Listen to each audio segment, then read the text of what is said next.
Ini kalau saya sarankan nggak usah dibeli, karena apa? Mau nggak mau itu harus turun mesin. Karena kalau nggak kayak gitu dia bisa overheat. Ya, bismillahirrahmanirrahim. Assalamualaikum warahmatullahi wabarakatuh. Nah, saudara-saudaraku, kali ini saya akan berbagi pengetahuan tentang cara bagaimana menginspeksi unit mobil bekas secara mandiri.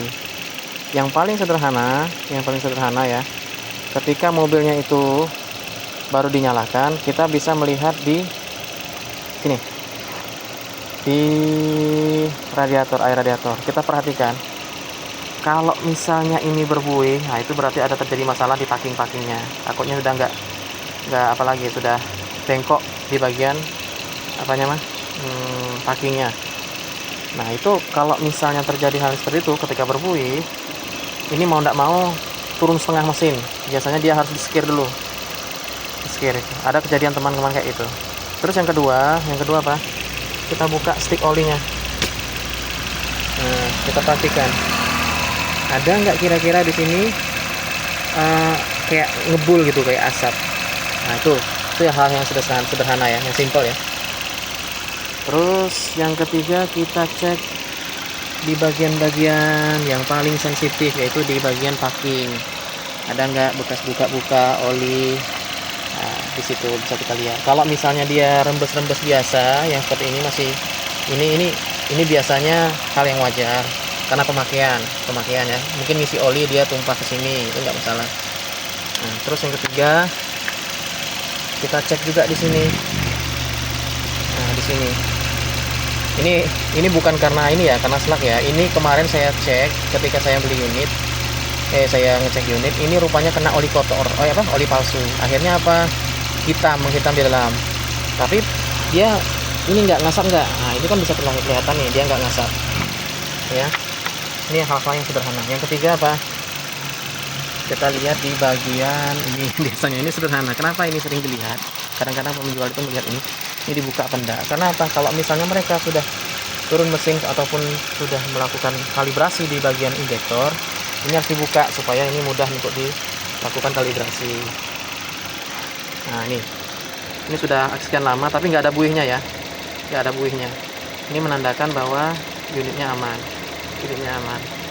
Terus ini mumpung lagian masih di bagian mesin, kita bisa lihat di bagian apron dan tulangannya nih bagian ini, apakah ada indikasi ketabrak apa enggak. Ini kan dia menyatu di bagian sini nih, asnya nih, apa nih bagian tulangannya nih, bagian sini. Nah, kita cek di sini, ada nggak kira-kira cacat atau bekas tabrak dari bagian situ. Nah, ini kalau yang saya lihat ini nggak ada indikasi, ini bawaan pabrik nih.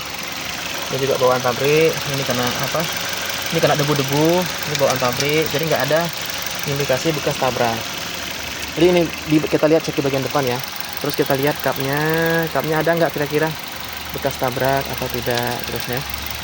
Nah, saya kira itu. Nah, ini sudah sekian menit, sudah sekian 3 menit, nggak ada buih-buihnya. Berarti apa indikasinya bahwa mesinnya aman ya.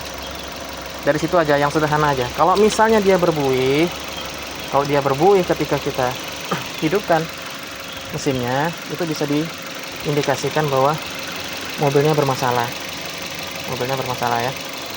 Ini kalau saya sarankan nggak usah dibeli, karena apa? Mau nggak mau itu harus turun mesin. Karena kalau nggak kayak gitu dia bisa overheat. Kalau udah overheat, wah, akan mengganggu kenyamanan kita berkendara. Jadi hal yang paling krusial itu di bagian mesin. Lihat dia ini bergetar apa enggak, sudah itu pincang apa enggak suara mesinnya. Biasanya kalau pincang itu di busi atau di engine mounting atau di bagian injektornya.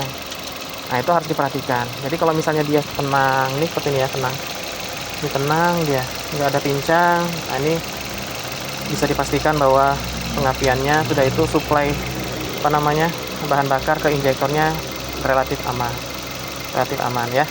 Saya kira cukup sekian.